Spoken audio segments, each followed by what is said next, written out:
Well, we've made it to the final episode. In the first two episodes, we went over how to get your first $1 million, and in episode 2, we went over how to spend that money and how to make a lot more. And I hope you've been grinding, man, because we're going to need a lot of that money in this episode. We're going to spend like over $5 million.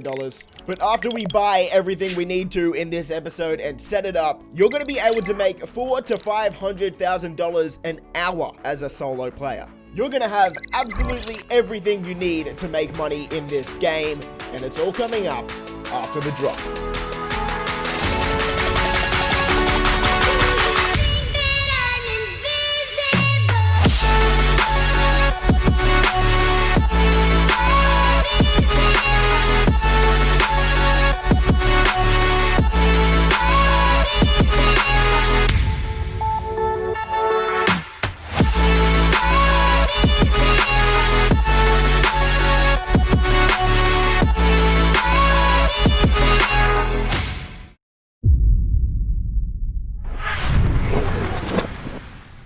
Before we get into the things you'll need to buy, because we do have a lot to go over in this video, if you enjoy the video, a lot of time went into grinding this out, so a thumbs up is greatly appreciated. And consider subscribing for more stuff like this, and let's jump in. The strategy we'll be using is a bit different to what most people are going to tell you to use. But in terms of making money quickly as a beginner, this is pretty much as good as it gets. So for this strategy, we're going to be buying a nightclub as our next business. Not even for the money that a nightclub can make you, but for the vehicles owning a nightclub allows you to buy. So go down into Maze Bank Foreclosures and pick a nightclub to purchase. If you're going to be playing GTA for a long time to come, I really recommend saving up for a nightclub as far north as possible. The main reason for that is it's going to help a lot with your sell missions in the future, and it's just an easier location to access. For me though, I'm lucky enough to have access to the Twitch Prime discounts, and this week I can actually get the Vespucci Canals nightclub for free. If I was planning on using this account for a long time though, I'd definitely spend the extra cash to get one in a better location. But because I'm just using this account for a series, I'm just going to take the cheapest one I can get. When buying your nightclub, don't worry about any upgrades at this stage, because you're going to want as much spare cash as possible, because we have a lot more stuff to buy. So once you've bought your nightclub, you're going to have to do 3 different setup missions that are going to take a little while. But once you've finished all that and your nightclub is completely set up, you're going to get a phone call from Paige letting you know that you can now buy a Terabyte. And that's the reason we bought the nightclub in the first place, because you can only actually buy a Terabyte once you have a nightclub. Once you have about $1.4 million to buy a Terabyte, go into War.Cash and Carry and it'll be right there at the top. So why are we buying a Terabyte in the first place? Well, like I said, we got a lot to go over in this episode, so this is where it starts to get pretty complicated. So let's head over to the CEO office and explain all this. Buying a nightclub allows us to buy a Terabyte. Buying a Terabyte is going to allow us to start a series of high-paying missions called client jobs. The other main benefit of owning a Terabyte is that it allows us to add missiles to the Oppressor Mark II, which is the best vehicle for making money in the game.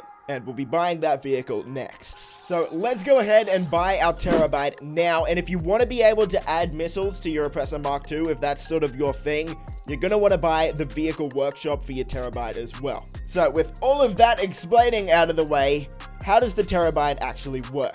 Well, in the back of the Terabyte is a control center. The big touchscreen in the center of the Terabyte allows you to do a lot of cool stuff.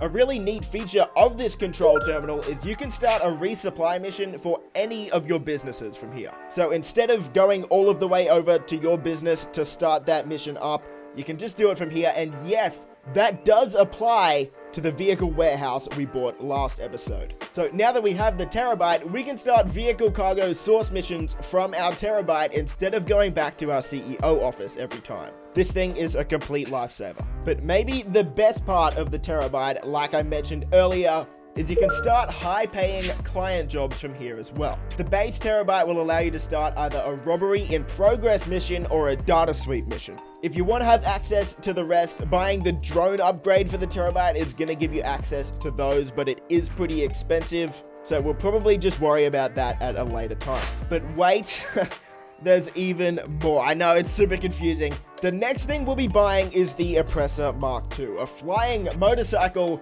that makes making money extremely easy because of how agile and quick it is. The problem with that is the Oppressor Mark II normally costs almost $4 million.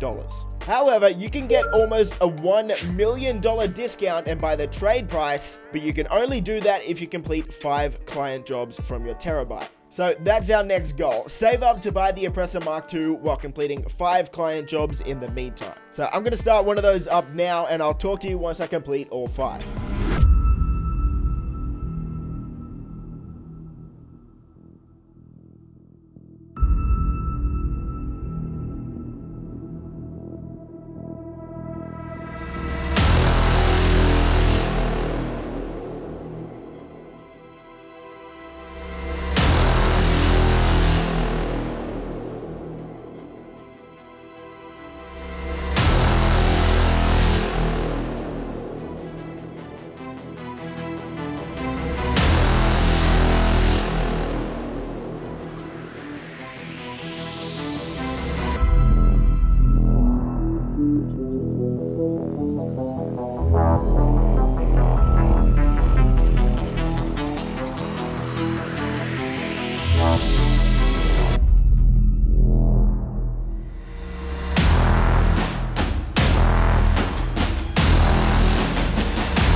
Alright, now that we've completed all 5 client jobs, we can now go ahead and buy our Oppressor Mark II for the trade price of $2.925 million.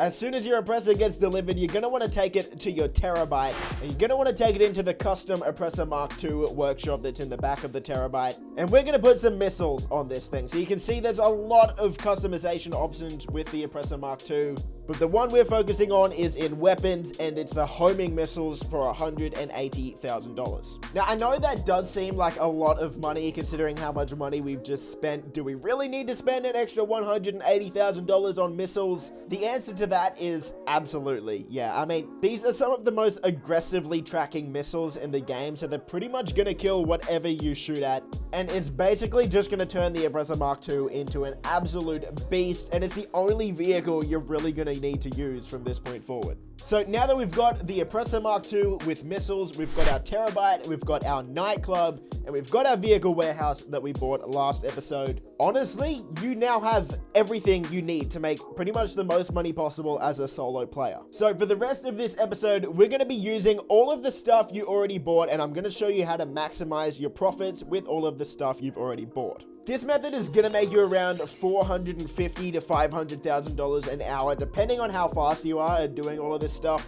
So here's the strategy you're going to want to use, and I'll show you the proof as well with it, because a lot of people are a bit skeptical of these money-making methods, rightly so, with all of the dodgy methods that are going around. So step 1 is you're going to want to sell a high-end vehicle. Like we went over in episode 2, a high-end vehicle will get you around $80,000 profit from a single sale, and as you know, that sale is only going to take a few minutes, maybe 3 to 5 minutes max. So there's your first $80,000. Step 2, start a headhunter or a sightseer mission. And this is why we bought the Oppressor Mark II. The Oppressor Mark II makes headhunter and sightseer missions 10 times easier because of how fast it is and how good the rockets are. So that mission really shouldn't take more than 5 minutes if you have an Oppressor, so that's an extra roughly $22,000 for that one. Step 3, call your Terabyte and complete a client job. With the base Terabyte, you'll have a data sweep mission and a robbery in progress. Robbery in progress is a little bit faster, but if yours is on cooldown like mine was here, data sweep still pays pretty well and it's relatively easy. This mission took me a little bit longer than normal. It took 9 minutes, but a robbery in progress is going to be a lot quicker. So if you do a robbery in progress with an Oppressor Mark II, that will maybe take 5 minutes, probably not even 5 minutes.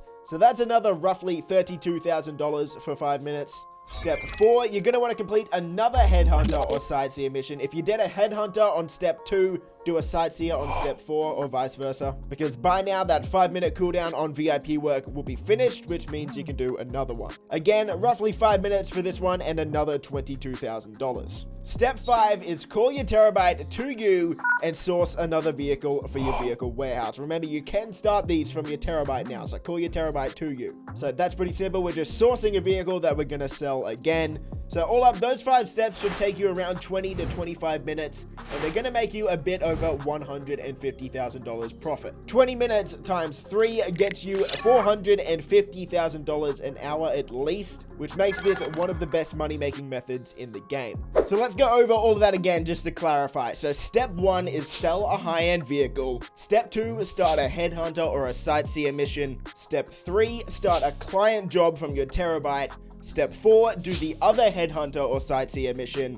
And step 5, source another vehicle for your vehicle warehouse. And that's it, man. You've now got everything you need to make millions in GTA Online. Of course, playing solo does limit your options quite significantly. Playing non-solo or playing with friends is always going to be the most effective way to make money in GTA Online. So if you do want to continue with more steps, or you want to look at playing non-solo, I definitely recommend jumping over to the non-solo Rags to Riches series I did, and you can probably start at episode 2 and go from there. So that wraps up the finale, and that wraps up Rags to Riches Solo. I hope this series helped you on your way to making money in GTA. The amount of people requesting this series was insane, so I really hope you enjoyed it, and if you did, a thumbs up is always appreciated, and subscribe if you want to see more stuff like this in the future, and I'll see you in the next video. Peace.